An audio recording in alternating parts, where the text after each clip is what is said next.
Robert, where are we standing at all? We're standing in Gooseberry Cove, boy, on the Cape Shore, but when I was a young fella, there was different altogether, because the road used to go up here and they take a turn up there on the hill and they go up that way through the woods there and come out up on Shipco Barns. And there was houses here, there were no houses there that time like that. They're people who moved in are from Bezention. They're not here full time, but they're here mostly all the time. But the road used to come along here, no long road used to go along there, and the bridge was down there. A small bridge is still there. They used to take a winding out that way, towards where the toilets are to now, and then they go in that way across the hill, and that's where John Doyles Bridge is to up there. The bridge, John Doyles Bridge, there's not many knows with John Doyles Bridge. I knows where there's two, and the bridge is still there, which I'll be showing it to you before we goes up there. But the road now is altered now, and all the roads are different. Because the road came down here, there was no road up here. There was a big stable there, oh, geez, there was a great big one, and there was houses here. And yeah, but everything is different over here now. And who lived here, Robert? But the Doyles lived here. The Shipco people have a lot of land here. They own a lot of people land up that way over. The Patsy Judge was over here for a while. Fellow home reared Patsy, Mr. Tommy. He reared Patsy, and Patsy came over here then with James Joe Doyle, and he was over here for a while with James Joe.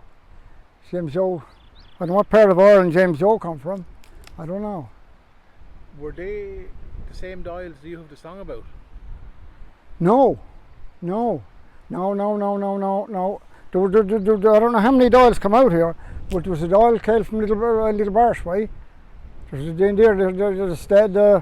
his cellar is still there. In Little Barsh way there was Doyles, and they were here, and there was also Doyles in St. Bride's, but I don't think they were related to James Joe. I don't think. I remember James Joe, right plain. He was no long, thin man.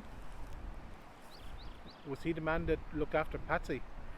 Yeah, no, he didn't look after him, but Patsy was almost reared up when he come over here. He moved over here. Patsy was here with James Joe.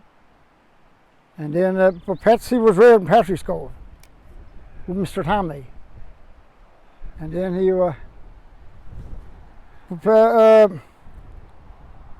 Patsy had another brother too in St. Bride's. He only died about 10 years ago. Forgets his name, boy. There was two of them.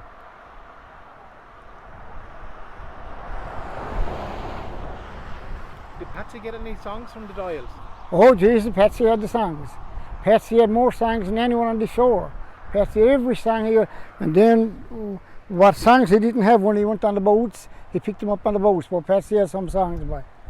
I got an awful lot of Patsy songs. I got recorded Patsy every time we went to that time. When Patsy was there and Dave Coffey, first thing I done was record them. I have them all. I have them under the bed. I didn't see these 40 year songs belong to Patsy. Patsy was some entertainer.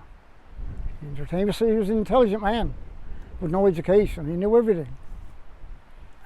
He's buried up in Patrick's Cove. Yeah, buried in Patrick's Cove. Patsy's not long dead.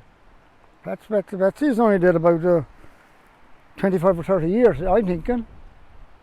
He died young, he had Alzheimer's. Yeah. Can you remember of any Patsy songs? Oh, yes, indeed I do. Would you have one? I'll give you a verse before we go home. Over there, I'll give him, because over there I'll sing one for you. Yeah. Since we're standing in the homestead where the Doyles lived, would you have that song Johnny Doyle? Johnny Doyle? Yeah. Oh, I heard that. I'm the only fellow on the shore who have Johnny Doyle song. Would you sing a bit for me? Well, when you're around, all I does is talking. And I'm after having 2 throat operations, and I never shuts my mouth, so I'm always hoarse. And I didn't sing any Patsy songs by this, because there's no more kitchen parties like years ago, Christmas and all that time.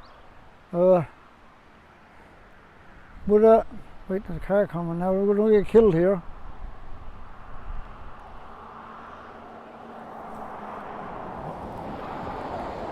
But when you don't be singing songs, see, like Perry, you'll forget about them. I get in the middle of them now and I can forget them. Oh, ye lads and lassies of Newfoundland, come listen to my sad tale, until I'll relate the hardships great that I spent in the St. John's jail. Although I'm a prisoner in this land, I'll do the best I can for to try and relate the hardships great in the prisons of Newfoundland. On the 28th day of October, lads, to this country first I came, on a bridge spring from Baltimore, the Cara Grande by name.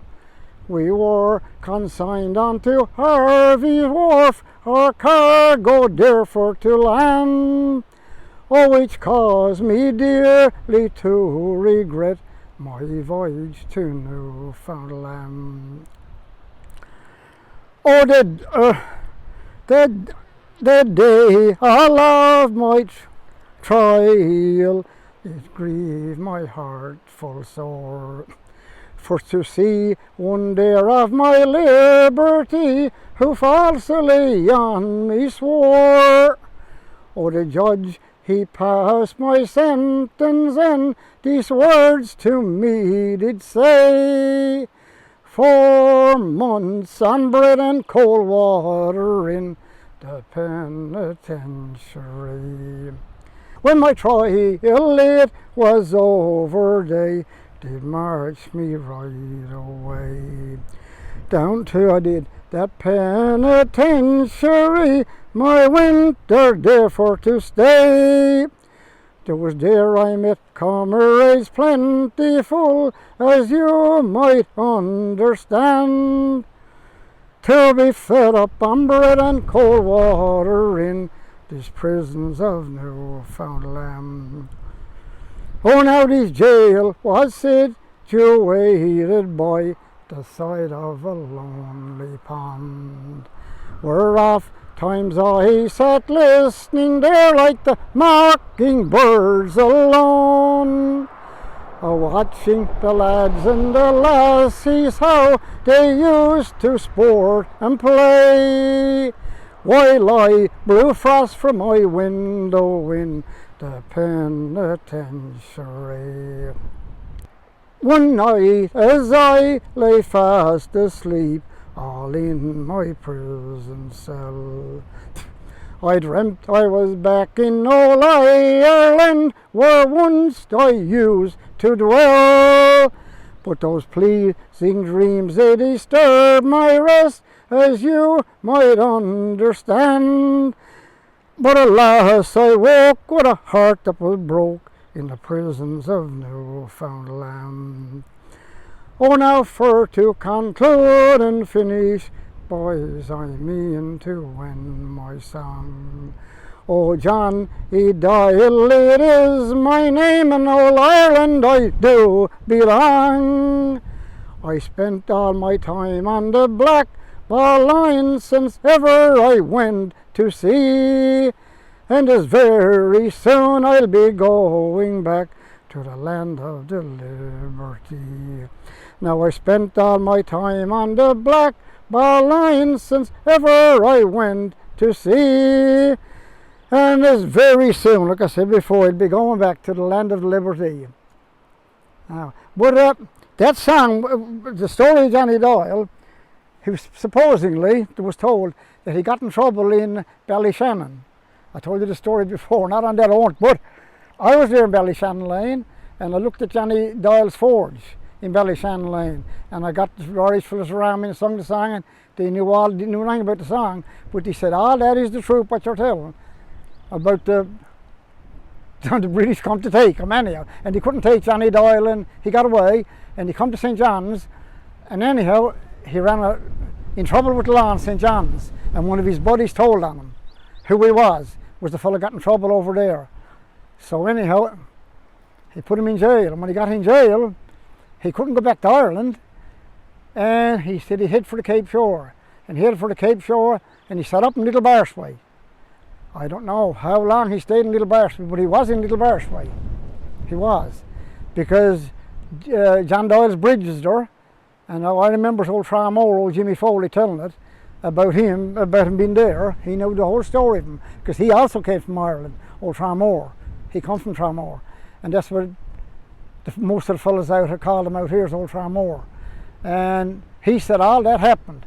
And when he come out here, there was no cars out here, there was no phones out here, and you know, no one knew he was out here, really. But he was that was the same fella, according to the stories. The fellas that